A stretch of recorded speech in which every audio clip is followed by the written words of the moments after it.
All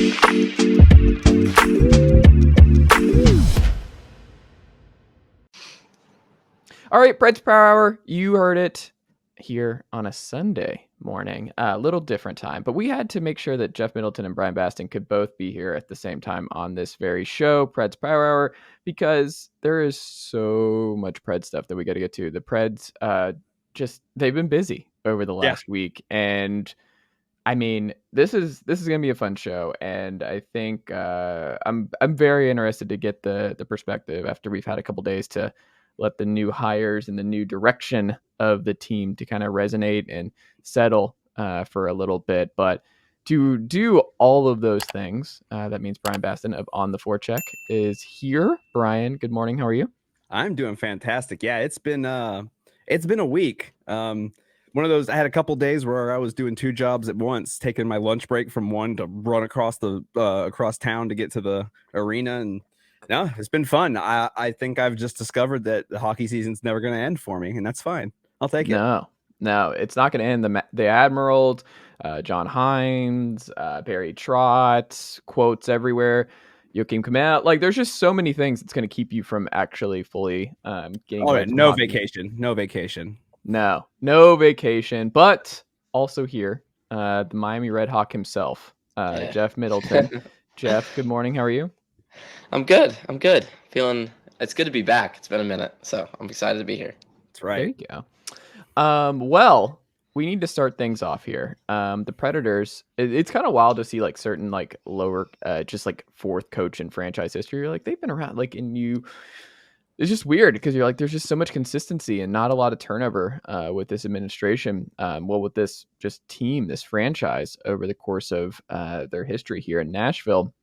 And they made a coaching hire. And we wondered for the last few weeks whether it was going to be Carl Taylor, who's done an excellent job at Milwaukee. Although Bryan, as he's pointed out on Twitter, would like us to downplay that and say, really, he's been fine. Yeah, he's been fine. He's not someone that any team should want to hire at any point in the foreseeable future. No. It's really just a niche thing that he's got working in Milwaukee.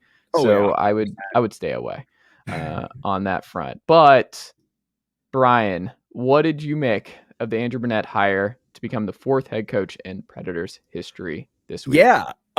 So I was a little surprised, and I will say the reason I was surprised was I had about a week and a half before it happened, I had heard that they were doing interviews. I was asked not to talk about it, and I didn't, although it made me an anxious mess all that whole week and a half. But, according to somebody, Hynes knew basically that he was out probably a couple weeks before the season ended. He was kind of preparing for that. He knew that it was not going to be very likely that he was going to be brought back. And I think, we'll talk about this a little bit later, but we can see that, I guess, just how quickly he was requested for other jobs after the announcement was made. But the other thing I heard, which was, not correct, was that I did hear that they were taking a long, hard look at Andrew Brunette. But from what I had heard, it might've been a long shot. But I was wrong there. So, Nashville made that move, and the timing was pretty interesting just for the fact that earlier that morning, Washington had hired their coach, moving on from Peter Laviolette. The Spencer Carberry is an excellent coach. I think they really did make a home run hire, and he was actually one of the three finalists for the Predators job with Brunette and Milwaukee coach Carl Taylor. Brunette is an interesting guy. He's, doesn't have a ton of experience as head coach, but, as we've said on the show before, it's nice to see that sometimes. In the experience he does have, he took over for Joel Quenneville, which we'll talk about this again too, will probably be back in the NHL very soon just because, but he took over that year with the Florida Panthers and took them to, what was it? 58, 13, and 6, I believe was his record with the Panthers. Just an incredible run. And, that speaks a lot because as a coach, when you come into a situation, Quenneville had basically been forced out, resigned. The team was a little bit directionless, and Brunette stepped in and, had a fantastic season. And, in any other year, I would say they made a mistake by not hiring him full time. But as we see, the Panthers are in the Stanley Cup Finals. So, what do I know, right? But it's going to be really good. I like the hire a whole lot. He was, fun trivia fact, which got repeated 1,000 times. Andrew Brunette is the first Predators goal scorer in franchise history. So, that's pretty cool. I was a little worried at times because it's like, we're having a very, kind of like nepotism style hiring process. But, again, like he was an Atlanta Thrasher longer than he was a Predator. So, that's right. Yeah. We respect the Atlanta Thrashers on this podcast. But he played 1,100 games in his NHL career. And as they mentioned in his press conference, played at every level, ECHL, AHL. In fact, somebody asked him as a player, what was it like to score that first goal in Predator history? And I believe his exact words were, like everything I do, very slow. But yeah, 75 games with the Panthers, won the President's Trophy, which was really good, coached 10 playoff games. And for whatever reason, did not win the Jack Adams that year, finishing behind Daryl Sutter. Jeff. And so I get it, but I can't. Yeah. But before I go too more deep into the rest of it, Jeff, what were your thoughts on this? I like it. I've been calling for Calgary to hire Andrew Brunette. He was my top choice just in general. I think he was my top guy on the market. But yeah, no, I think it's great. I think they're moving in a direction, especially with their draft philosophy where it's speed, possession, hard forecheck. You once you lose the puck, you're going to get it back as soon as you can. And with as much effort as you can all the time. And, it's proven to work. Like the Florida Panthers, when he was there, they played that style of hockey. Granted, they had a better roster, I would argue, than this I would say team. So too. but like, it's not, I don't really care about that. It's the, the process to get the results, right? Like if their process is how the Panthers played, but they lose like however many games, like I don't care. And I don't think anybody should, because that's where they are right now. But yeah, I think this Preds team, with the direction it's going, with all these young players, I think, there's a lot to be excited for, because this style of hockey plays into the kind of style of hockey that the young kids want to play today. They don't want to play, bruising, you're going to be put on the fourth line if you're not hitting people right or whatever, like John Hynes style hockey, like, floating around the defensive zone with no assignment, where to go, where to be. Like, it doesn't work. And Brunette is he coaches run and gun, and that's a lot of fun. So this team is going to be fast. They're going to have the puck a lot, or at least the goal is to be fast and have the puck a lot. And from what it sounds like, they're going to be drafting guys who are also really good at being fast and having the puck a lot. So I'm a huge fan. I got to say, it's interesting. A guy who started his career in Tennessee, then got really well known for his time in Florida, and has a run and gun style offense, huh? Interesting. And I wonder if there's a high school football stadium in East Tennessee named after this guy. I'm talking about Steve Spurrier, by the way. Yeah. A man who I was raised to hate and could not do anything other than love him as I got older, because, man, that's the kind of guy. Like, I'd love to see a Steve Spurrier coach in the NHL, somebody who just openly talks crap, in press conferences. Just, that would be something great. But Brunette's such a great hire. I mean, I don't want to go too deep into kind of what I've heard, because it's coming out as an article tomorrow. Okay. But I had a few people familiar with Brunette, his system, his time in Florida, his time in New Jersey, kind of give me some feedback on Brunette. And I think the one thing that really stuck out to me, a couple people said that, including Shayna Goldman, which, again, I'm going to brag about getting her for this one. And Colby, our boy Colby guy, who's doing a fantastic job covering the Panthers right now. He's a little busy talking to us. But I think one of the things they said is, like, he does not like to dump the puck into the zone. And I got the vapor. Praise Jesus. Oh my God. Yes. Jesus. In fact, thank you, Lord. Thank you. Jeff, and I don't know if Kate's ever going to hear this, but I think in honor of that, we are going to change the name of our links posts on the website. Because it is not. I don't think we should no longer call it the dumping phase. I agree. Yeah. But yeah, and they said that in the press conference too. He's like, he's not interested in just dumping the puck in, and like the urge to stand up and hug him at that moment would have been incredibly. I would feel so many emotions sitting there. I don't know what I'd do with myself. I'd start freaking out. I'd be like, are you guys hearing this? You're hearing this, right? This is excellent. I mean, talking about, and again, we did, we asked him a bunch of questions at the end. One of the things was asking, what his plan was to the draft. And he gave a very good answer, which I'm glad he said this out in public, is that the coach is not going to have very much to do with what happens at the draft. It's just, he's going to be there to consult. But I mean, it's been that way. I imagine it's that way for most NHL teams. But, Trotz, did say, he's like, we've got all these picks, we don't have to go for we don't have to fill need because the whole team is need right now. So you can kind of start looking at maybe the 3 words I love the most when it's draft season. That's best player available. So let's get us some snipers. We may not need too many. I don't know, depending on if Joakim Kemell, can cool down at some point, which he hasn't done.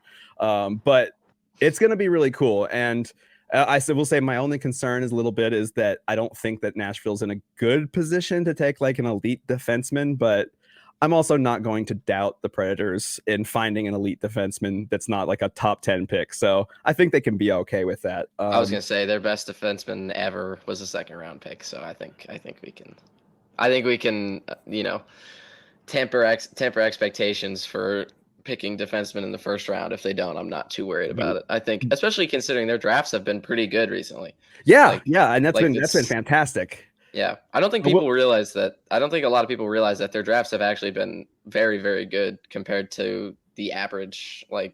It could be way worse. They've been really good for the last 4 years or whatever. Since they drafted Tomasino, I thought they've been really good.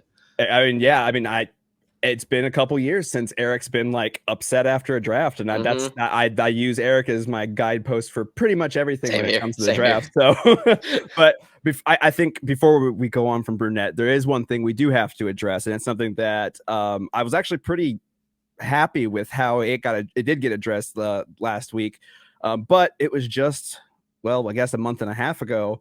Andrew Brunette had a little incident with the law up in New Jersey. He was driving, which again, it seems a little odd because this is technically the official sport of the state of Florida. But he driving a golf cart, pretty drunk, and then tried to pull out the. Do you know? That was funny, and which is funny because I will give.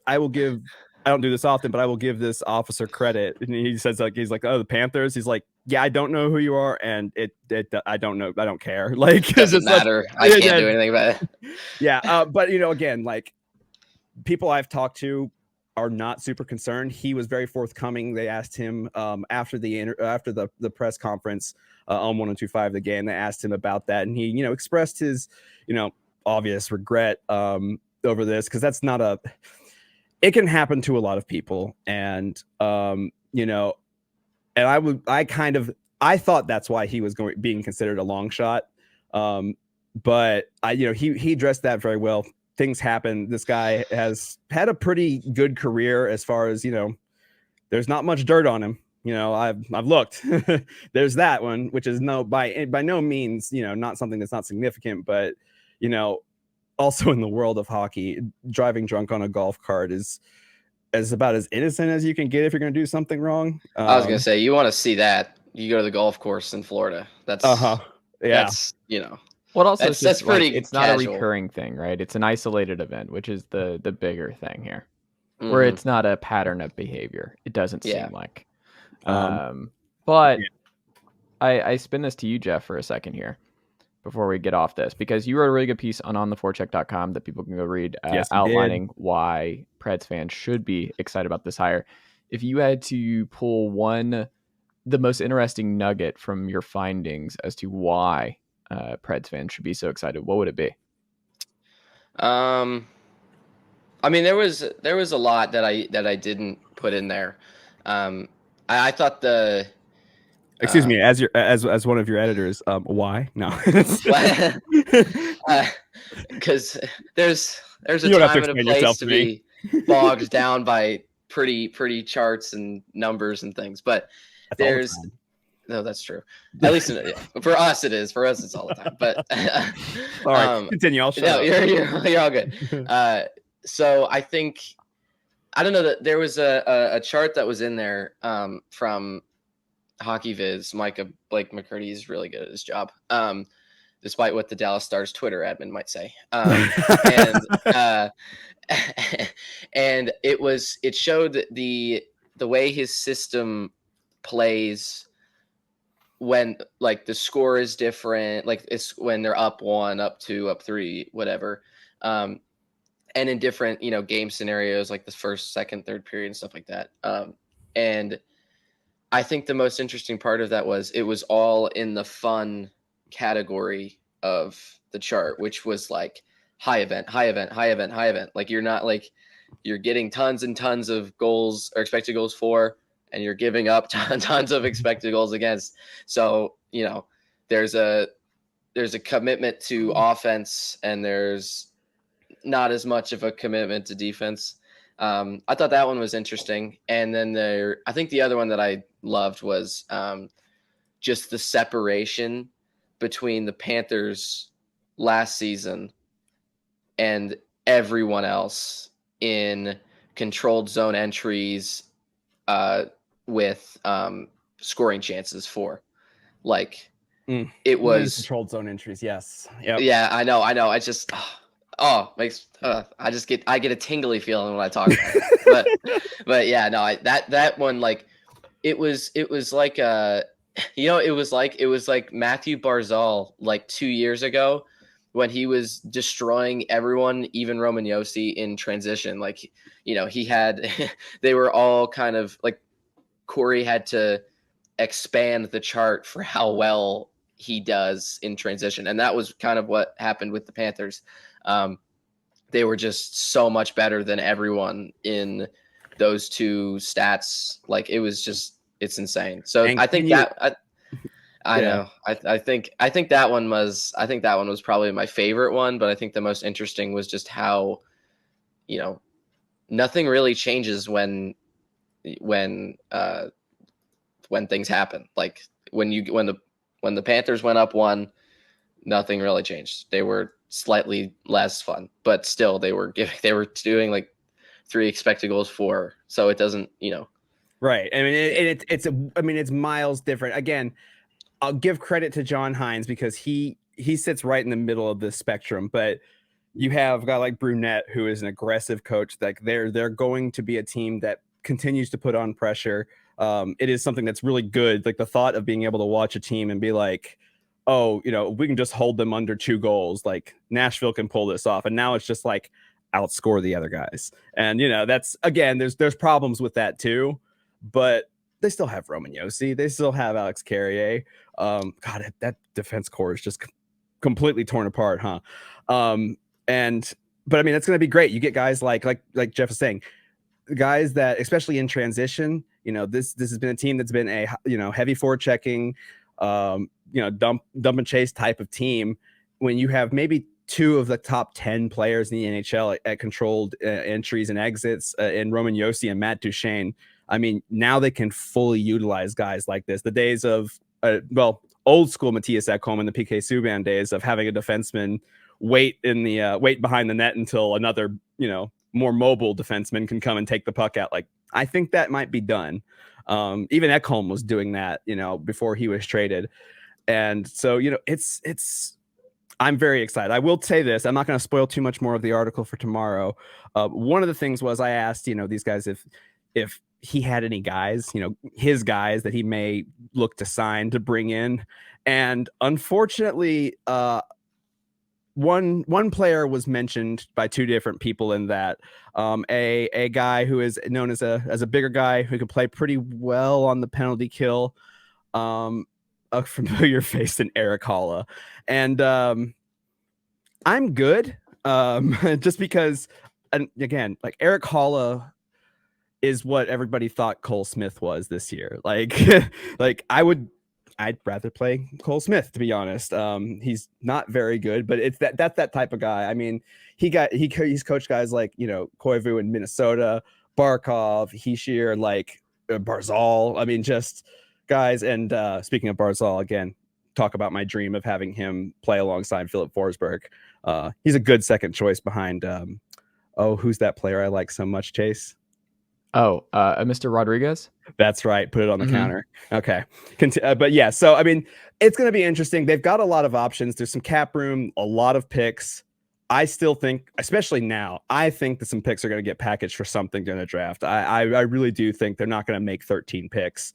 And I think that's probably fine because, yeah, this isn't like the NFL where you're getting these guys and they're all jumping in to participate immediately. I think they've got a chance to maybe snag somebody who could do that, but I don't think they will. Or they could, as several people on Twitter have very seriously and meticulously mentioned to me, just pull a Mike Ditka, just trade the entire draft so you can get that first pick. Because I mean, it might not end up like Ricky Williams. Who knows? But I don't think that's going to happen. I don't think they could package 13 picks and UC Saros and get that number one. And no way. No way. If there's only one silver lining to that team up north having the first overall pick, is that I can confidently tell Preds fans like Nashville's not trading into the first pick. That's not going to happen. Yeah, not in their own barn. They're not going to let that happen. They're not going to let that happen. Yeah, it's mind games. Yeah, so I mean, overall though, I love this hire for Andrew Brunette, and we'll go into here in a minute as to why. I mean, it's not just I love this just for Nashville, even though everybody who I spoke with was like, this is a really, really great hire. I think, they brought in 3 incredible candidates. Andrew Brunette, Carberry from Washington, again, a fantastic coach. I think, I'll be honest, I think I liked him more than I liked Brunette, but again, I couldn't talk to anybody about it, and so I couldn't get confirmation there really. But and then Carl Taylor, these are the 3 guys that Carl Taylor had the interview on Zoom right after he'd gotten off the plane to go to Coachella Valley for games 3 and 4. I mean, so they were just kind of like, we have to, he's got a job to do. He's just like, yeah, we'll do this interview. I mean, but I'm kind of in the middle of something. But so I just credit to Barry Trotz. I mean, he's had only a handful of things that he's done. And I think now he's technically the GM, right? Was it June 1st? Or was it July 1st? I think it's his show now, right? I thought it was June. Let me look. I want to say it's... Because Poyle didn't say pretty much anything at the press conference, I remember correctly. He was there and I did see someone say something about him not getting asked any questions. Oh, it's July 1st. Yeah, July 1st. But I mean, okay. I think the only thing he did mention is I think the fact that he feels pretty comfortable about the fact that now he can go on a long vacation after the time's up now. I think he's like, everything seems pretty good now. So yeah, I'm a huge fan of the hire, and Predators fans should be really excited. I think I said in a tweet last week, I don't want to be that guy that hangs the off-season champions banner. And I know banner is a kind of a trigger phrase for a lot of people in Nashville, but I mean, I'll do it. I will. I don't want to. I do kind of want to. It's been a fantastic off-season. That's not something I've said. I think there's a lot of time left for them to screw it up.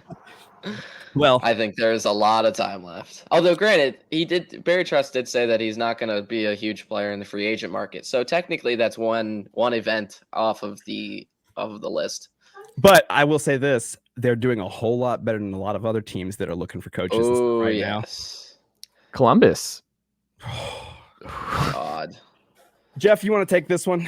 I will take this one gladly. Yeah. Mike Babcock sucks, and he shouldn't be in the NHL anymore. That's kind of it. You ever been back behind a restaurant or something, and for whatever reason, the dumpster that's behind the thing has this water that's seeping out of it, and it smells awful. That's what the Blue Jackets just hired as their head coach. So I feel bad. Yeah, and shit again. If I feel bad, Chase, how much do you know about Mike Babcock? Not as much as you two. Yeah. Here's what I do. And this is the cool thing about covering hockey with you guys, and me just being more of a fan where I'm watching Preds, and I have Vegas and Florida on this like the mini TV as I'm watching Tennessee come back and just So an unbelievable fashion. Both great games. Both great games, and they're happening simultaneously. So it was really great. But I get to look at it as just like I don't have the background that y'all do, so it's just like I enjoy it. I'm like, oh wow, it seems like a lot of people really hate this hire. Oh, it seems like a lot of smart people that I read every day really hate this hire. That's never good. You never want to get the immediate backlash to the hire where it's like, woof, there. Babcock is the immediate woof of this cycle. It feels like across the NHL. Oh, there's plenty more, but yeah, I mean, they needed to get rid of Brad Larson. That was obvious. But like, I have a buddy who's a Columbus fan. I have a buddy who's a Columbus fan, and he didn't like him. I don't think anybody really liked him, but they were also bad. So I don't know. But I think this hire is bad for a lot of reasons. One, I don't think Babcock's a very good coach. I don't think he's a very good coach. I think he coached teams where they had like 4 Hall of Famers, 5 Hall of Famers. Like, yeah, my grandma could coach the 2008 Red Wings. Like, that's not hard. They're, Nick Lidstrom, Pavel Datsyuk, Henrik Zetterberg. Like, these guys are going to be good no matter who's behind the bench. And same thing with the Canadian team that he coached, like Sidney Crosby, Patrice Bergeron, Brad Marchand. Like, these guys, like they're all Hall of Famers. Like, they're not, they're going to be good no matter who's the coach. They might play a little differently, but they're going to be good no matter what. And the fact that this guy who, Chase, for the record, he mentally abused players. Let me give you some specific ones. One Johan of them, Franzen. Yeah, talked about how he was just awful, like verbally, like assaulted him, just basically to where he dreaded coming out to play hockey. And if guys who play hockey, like for a guy to be like, people, I don't feel comfortable going out there and being on the ice, you messed up if that's what it is. I mean, but also like one of the things he did with Mitch Marner as a rookie is like he pulled him aside and told him, he's like, I want you to rank everybody else on the team. I remember this by how much effort they gave, and then turned around and shared the list with the entire team in front of everybody. Like, it's garbage. It's the NHL has a problem being stuck in the past, and this guy's stuck even further back behind that. And he didn't play young guys either. Like, it's not, hiring him for Columbus is really weird because he doesn't play young players as much as they should. Like, he benched Austin Matthews and Mitch Marner in a game 7. Like, I'm not happy if I'm Johnny Gaudreau or I'm not either. Laine or Zach Werenski. Like, and it seems Wicks. It just seems so. Like, I've had a chance to talk to Columbus's GM when I went to the analytics conference back a few years ago in the before times, before the pandemic. But he seemed like a really smart guy. But then again, I think he is. But Columbus has been all downhill since Allison Lucan left. I can't think of any other like connection other than, the woman just won an Emmy, which congratulations, Allison. I did see that. That was awesome. That is well deserved. She, hands down, I think maybe the best person covering the sport without a doubt. Like, there's nobody doing it better than her. She's easily top 3 at the very least. Yeah. At the very least. Yeah. So, so this is, it's not great. And like, we heard a whole lot more about this stuff, but people were like, well, teams, he did his time. The Canadian media, I'm not going to say all Canadian media, but a lot of them started the Mike Babcock, reunion tour the second he got fired, because, you got to protect their own, even though those same people were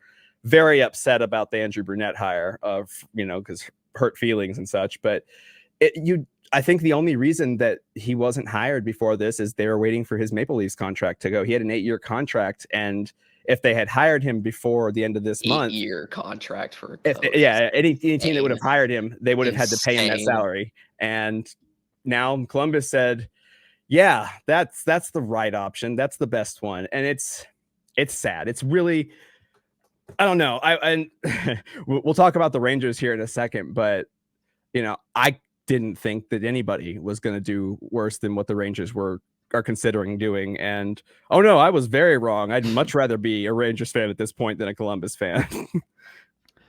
Yeah, which naturally brings us to the Rangers, where John Hynes may not be out of work for very long. I don't know what it is, but I hate to interrupt you, Chase, but I don't know what it is. But every time he gets fired, there's always somebody that's just ready to, like, not even like a day after, like, because the Preds signed him like what, 2 days after he was fired, like Yep. Do I you think remember. he's like the ultimate? Like we see for this 2 days across after all Laviolette was sports, fired. where he reminds me kind of like the Doug Collins of NHL coaches, Yeah.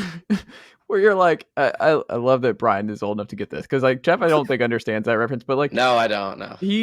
Doug Collins was never going to be like the head, like he was never going to be a Phil Jackson type. He was never going to be the all like just one of the league's best. But he Mhm. also had this weird high-ish floor where you were like, we know we're going to be like a playoff team. We know that like he's going to get the defense to where it needs to be and over maximize like and just do what we need to do to get into the playoffs and make us some money. Like Mm-hmm. he's a floor guy, but you're like, he's probably not the guy who's going to get us to the NBA Finals. Like John Hynes is probably not the coach who's going to get you to the Stanley Cup final, but he's also just. It's hard to see him being bad. He's going to get way more. He's just going to find a way to get average. And You are sometimes it's enough. unintentionally giving me the best segue ever, and I'm so thankful for you right now, Chase, because the Rangers are looking at a couple of guys that you could describe like that. I think you could describe John Hynes like that. I think I have a little bit higher opinion. Again, I don't think he was taking this team to the finals or anything like that. But if you want to talk about a guy who is a coach that you absolutely can bring in to get your team back on the right track, build up a semi-decent foundation and, just get you to the playoffs. They are interviewing another guy who's doing that. And like what we were talking about, that same guy is also a guy who will never take you much further than just getting into the playoffs. Because one of the other options for the New York Rangers is our friend Peter Laviolette. And the best part about this is I had a podcast for the Rangers reach out and say, hey, they saw me basically clowning the Rangers for wanting to hire Laviolette. And they're like, can you come on and talk to us about this? Because we're very scared. I was like, yeah, I can definitely do that. And then a couple days later, after Hynes was fired, they're like, oh yeah, he's been up there to interview for the Rangers job. They DM me and they're like, help. So it's also kind of awkward too, right? Where it's like we Preds fans have been, and we have talked about on this program all year, where it just felt like the most NHL thing possible was Peter Laviolette replacing John Hynes, and then this never-ending cycle. So the two are just forever intertwined. It seems like. I will say this though, again, like this seemed like this was going to be the worst coaching move that anybody was going to do, and it's by far not now anymore. Mm-hmm. And I do, I joke. I mean, I say things about Laviolette. He's a successful coach. He's taken 3 teams to the Stanley Cup Finals, which I was about to say those I first believe 3 no one years, else has ever done that. Those first 3 years, those are fun years, and then the look at the last Rangers 2 or whatever. Yeah. But I mean, I will say this: I am very much in favor of the Rangers bringing in a guy like Peter Laviolette. And no, it has nothing to do with the fact that I want to see what happens to Patrick Kane's career with this, but.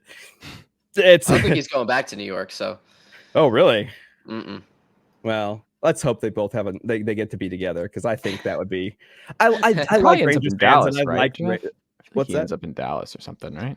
I wouldn't be surprised, honestly. But yeah, I'm not sure. I just saw that his I don't know if it was after their loss in Game 7 or if it was in exit interviews, but from what he was saying, it sounded like he wasn't coming back. Yeah. Yeah.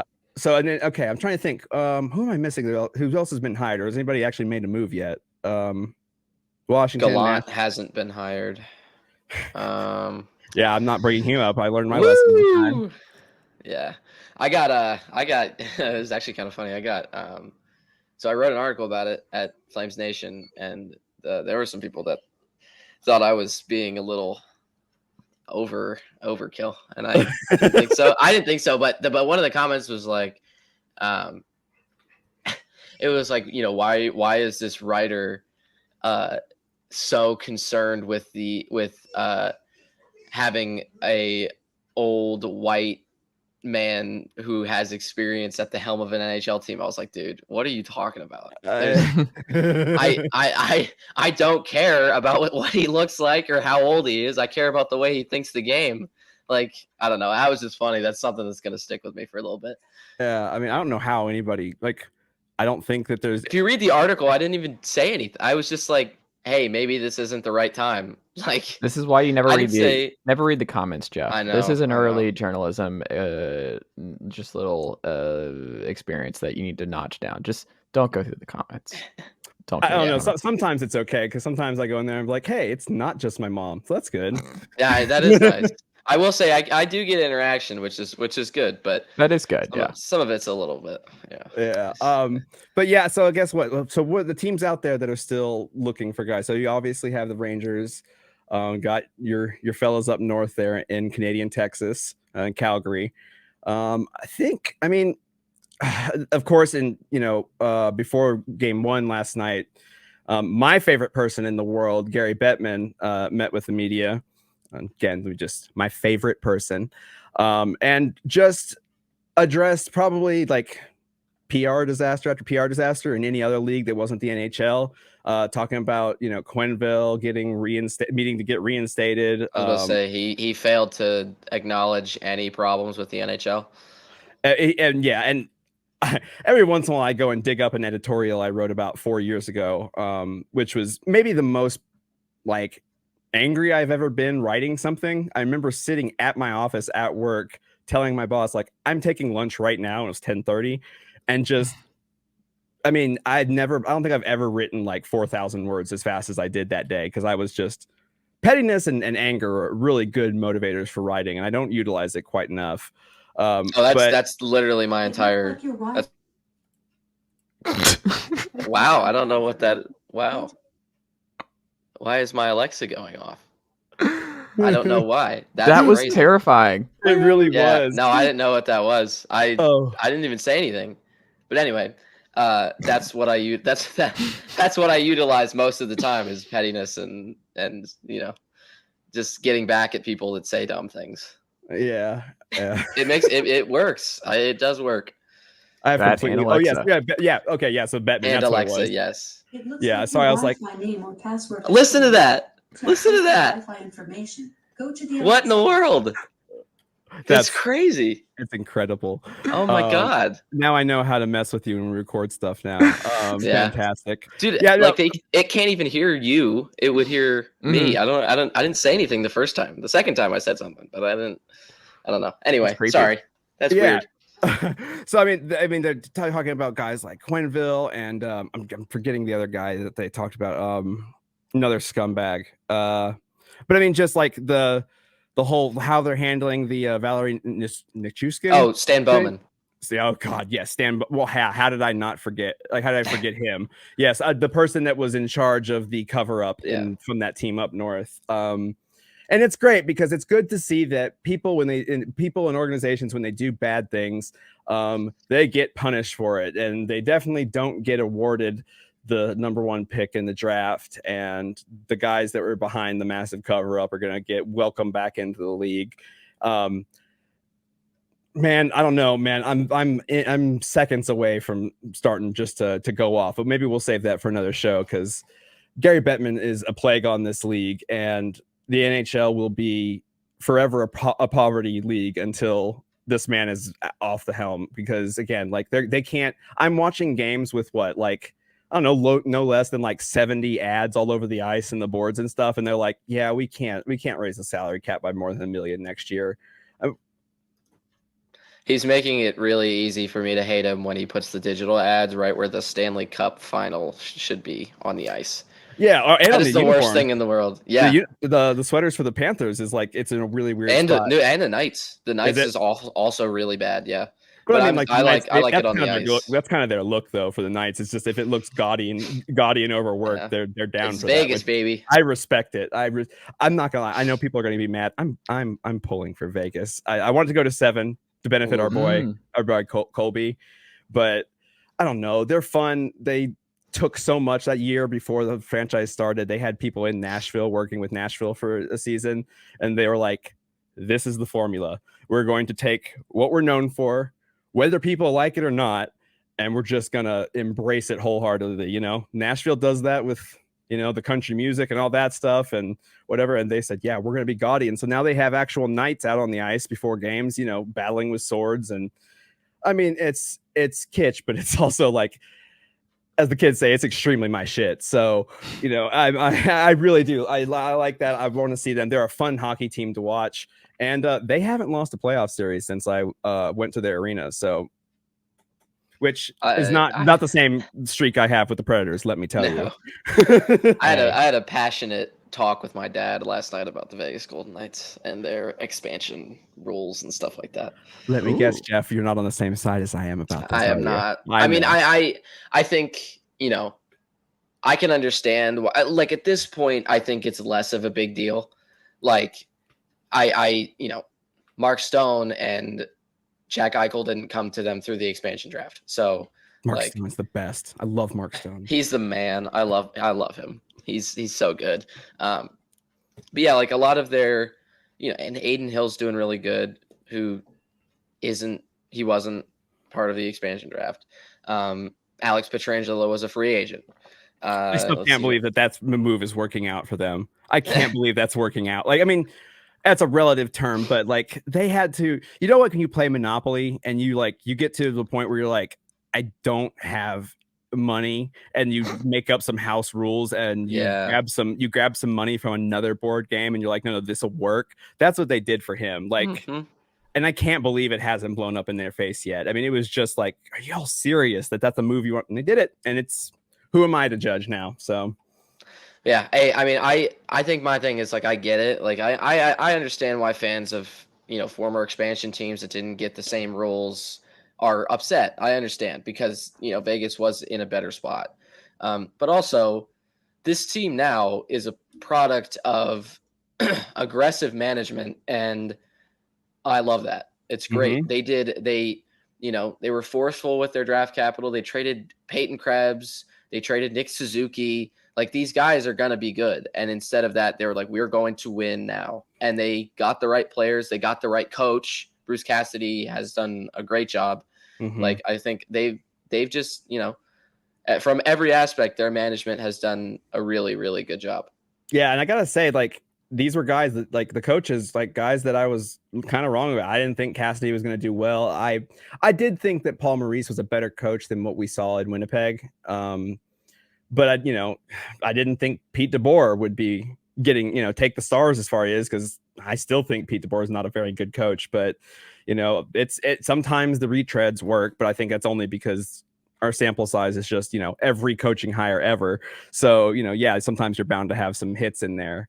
But it's really cool to see. I been one more thing on the finals, because it has been really good so far. But I think now officially the Stanley Cup has never been farther away from a Canadian team than this finals.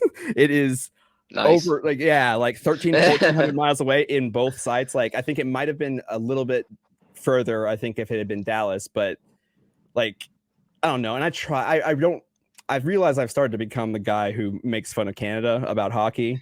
The whole like, hey, one day maybe you guys will become a real like hockey country like we are in the South. Things like that. Just a real. Most people know I'm kidding. Your half of your roster is Canadian trope or whatever. Yeah, that one too. Yeah. So, but I mean, it's going to be really cool. Make sure y'all are watching the finals. I usually have a period when the playoffs start, like after Nashville is out, that I can't watch like I can't watch a round or two, because it makes me mad to watch good teams sometimes. And so I'm like, I need time to separate myself. I was the same way. It did make me mad before, but now where they are now, I'm let's go. Bring it on. Yeah, it's really good. And people can complaining like, oh, this is going to be the lowest watch finals ever. Nobody cares about teams and blah, blah, blah, blah. It's like, yeah, well, a lot of people care about the Maple Leafs, and the worst fans are the fans who care about ratings. You're not an executive. You're not at TNT. You're not at NBC.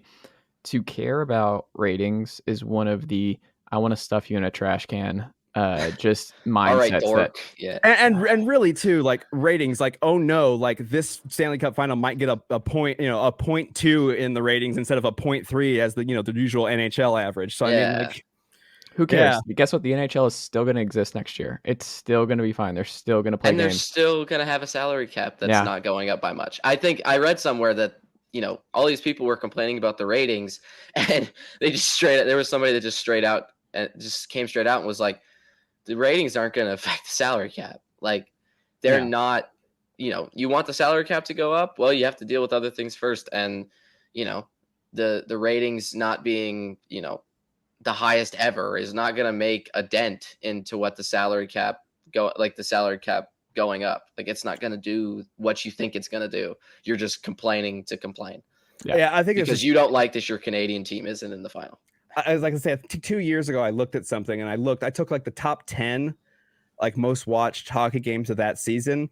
And then I took the top 10 games that the Dallas Cowboys had played in the last season. And like, yeah, the first NHL game showed up at number 11. I mean, it's one of those where it's just like, and I did it with the bottom 10 for the Dallas games, and still they were like, I think 9th that rose up. I mean, again, and that's a problem because this sport rules. It's a really fun sport. And this is coming from a guy who was born and bred to be an SEC football fan. All I cared about was football. I won't say for sure if Tennessee football killed a part of me inside of me that made me love football so much, but it should be revitalized. Like it is. It really rising is. From the ashes right now, Brian. I'm so terrified, Chase. I'm so scared. Like they've broken my heart so many times. But it's I completely forgot what I was going to say now too. That was my fault.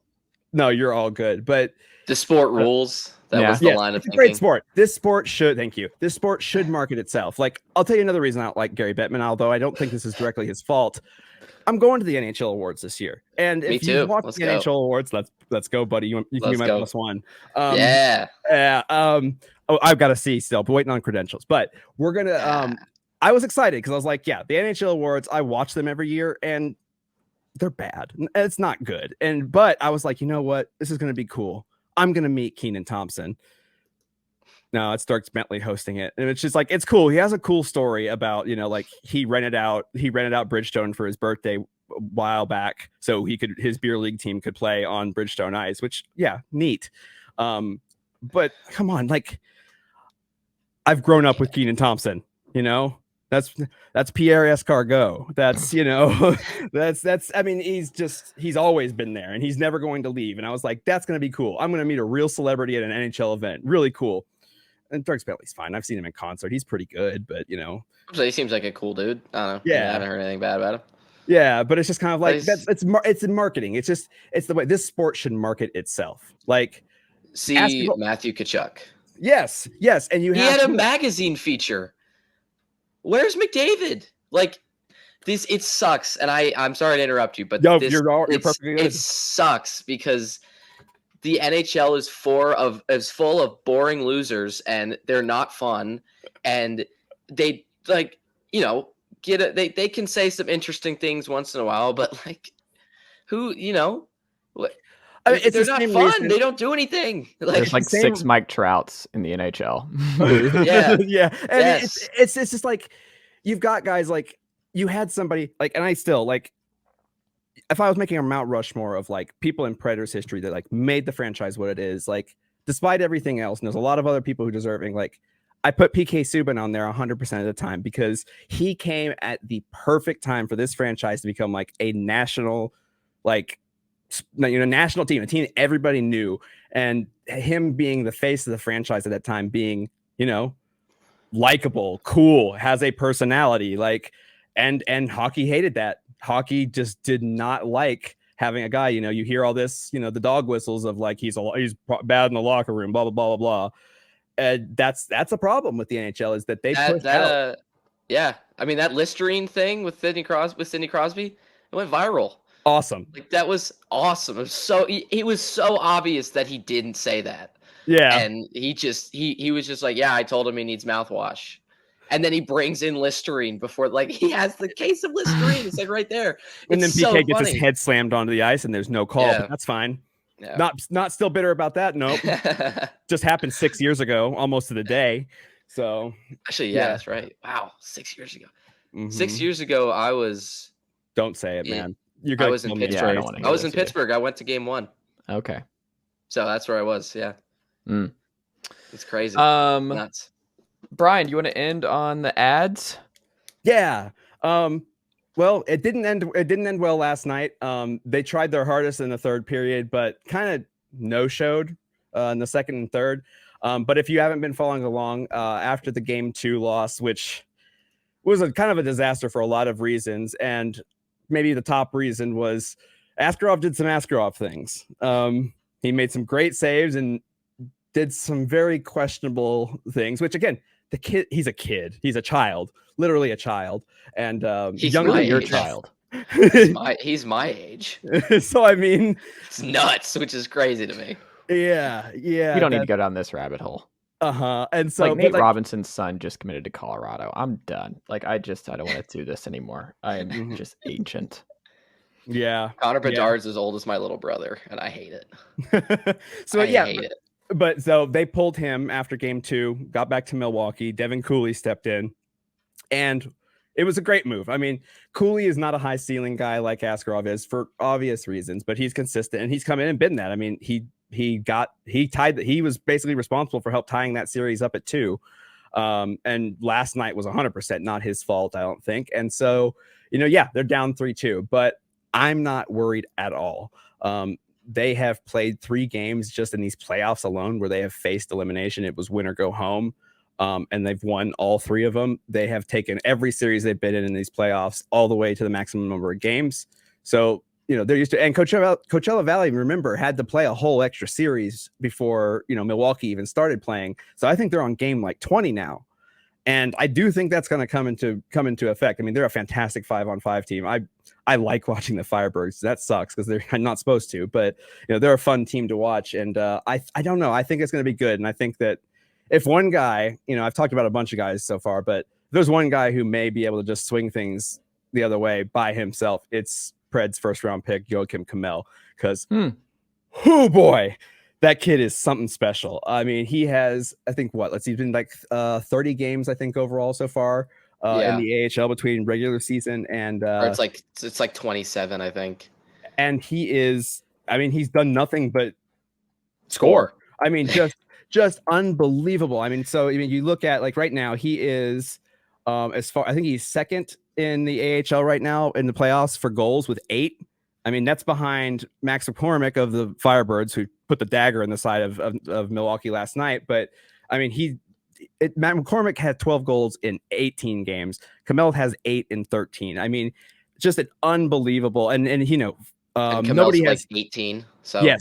Nobody has more power play goals in the playoffs than Joakim Kemell. No one has more game-winning goals in the AHL playoffs than Joakim Kemell. He is a threat on the power play. He is pretty impressive, playing off the puck too. I mean, he's not just that laser shot of his, but I mean, he's come in and, you don't see guys come directly out of coming and playing overseas. He was in Finland, right? Yeah. Yep. And season ended, went straight to Milwaukee and jumped right in. And I mean, has not like this, like he might be one of the, I think him and Evangelista might be the 2 best players on the Admirals already. And like, I know it's AHL, but with the way that Milwaukee is right now, like that's saying something. I mean, this is a team that's got, Jordan Gross, Kiefer Sherwood, Philip Tomasino, which poor guy's not having a great postseason. Yaroslav Askarov. I mean, just they've got talent, and Kemell has come in and said, yeah, no, but I'm in charge now. I mean, they gave him the nickname King Kemell pretty early on, and boy, does it fit, because I mean, he's just, I think it was game 4, the no look pass from Kiefer Sherwood. And so that was gnarly. They took it across the crease, and Kemell winds up and then stops. He hesitates, and then it looks like he's going to go like inside corner underneath the goaltender and just rockets it into the opposite top corner. I mean, I don't know how you can have that much control over what the puck does. Like, I don't fully understand it. And it's a rhetorical thing, but no. But no, I'm saying like that's it. It is crazy because like that, that kind of patience is something you don't see a ton. Like, no. I mean, you do, but it's the best goal scorers are the most patient goal scorers, and there's like there are ways to manipulate a goalie that not everyone can do. Like that play in particular, when you get the puck there and you're kind of fading away, but you stop, and then you're waiting for the goalie to slide a little bit farther than he wants to, and then you just fire it, as far as you can to the right, at the net. I mean, it's one of those things that, like, I hate to say anything, but like it was something that Kevin Fiala never could quite get in Nashville. Like, and like I say a lot about Kevin Fiala, I do like him a lot as a player, but it was just the reasons that didn't work. It was just, again, like some guys have a ton of natural talent, but just don't have everything to put it to good use. And Hello, Ellie Kemel's doing. Tolvanen. Come on, Jeff. I'm not going to do this today. He did everything he was asked of. Hey, I'm with you, but you said he doesn't have everything. Yeah, and that everything was a coach. So. That's right, Luke Evangelista. Like he's got some room to grow, but in the playoffs, he's a point per game player, like best rookie in the AHL. I mean, there's so much potential, and that's the cool thing about Andrew Brunette is he's going to take care of these guys. I think Andrew Brunette would have loved Ellie Tolvanen. I really do. So I think so too. I think you would. It's going to be. And so again, they're down 3-2. Next games are on Monday and then Wednesday if necessary. They're back in Coachella Valley in Palm Springs. It's really nice out there. I was looking at the pictures. I'm like, wow, I've got to find an excuse to get out there for an AHL game. And it's going to be a really good series. Milwaukee's never out of it. I'd be willing to bet money. I think they make it to game 7. I'm not going to say anything further than that, but make sure you're getting out there because these are guys that, I know that the Predators are, paying a ton of attention. And Brunette's been, he told us like he's been very interested in watching Milwaukee, saying that like, Milwaukee's like a scary good, like strangely good for an AHL team. And the guys, that's not like NHL castoffs that they've got down there playing. I mean, it's guys like it's young guys and they're killing it. And so make sure you're doing that because you're going to see probably these guys again, unlike most years, who a lot of these Admirals are. So get in there and watch it. It's easy. It's fun. It's so much easier to watch an AHL game than the NHL. Gary Bettman. So, get in there and do it. It's really great. And hopefully by the time we talk to you next week, they'll be in the Calder Cup finals against Hershey. So. Well, there you go. And also, who can you imagine, Bryan, like just to put a bow on the ratings and making it easy to watch stuff. Like it's easy to watch like the College World Series and what's going on with Tennessee. Like, it just pops in your cable provider, ESPN Plus. It's really seamless. But like, can you imagine anyone after the game being like, yeah, it's cool that Tennessee won, but like the number was 0.001 because it's college. But that's not something you think about. Fans, I implore you, stop.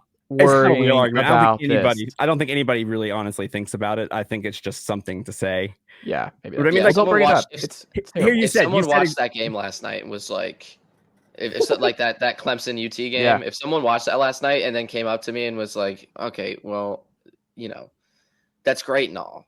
Yeah. But does it really matter if it's not helping, college baseball? College baseball? Yeah. Like I'd slap them. I would hurt them. That would I hate that. It was cool, but it did count because no one was really watching outside of Clemson and Tennessee. Like, was it really college baseball? Yeah. Yeah. Vitello's going to double your ratings no matter what anyway. Yeah. So, but it's like, but you bring up a good point too. You're saying like, hey, it's an easy thing to watch the College World Series. So I currently last season, I paid for Bally Sports Plus.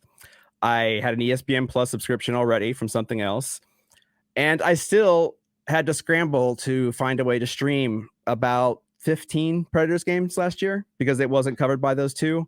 And it was a god-awful experience looking at you, Bally Sports, rest in peace. But I don't know. I mean, so it's just, it shouldn't be so difficult. And people are saying like, well, AHL, like, people who cover the AHL are like, yeah, AHL TV is good, but like camera angles aren't great, like blah, blah, blah. I'm like, but I can see the game. I can pay the money and say, I want to watch, like, I have two options. Do you want to watch the Admirals?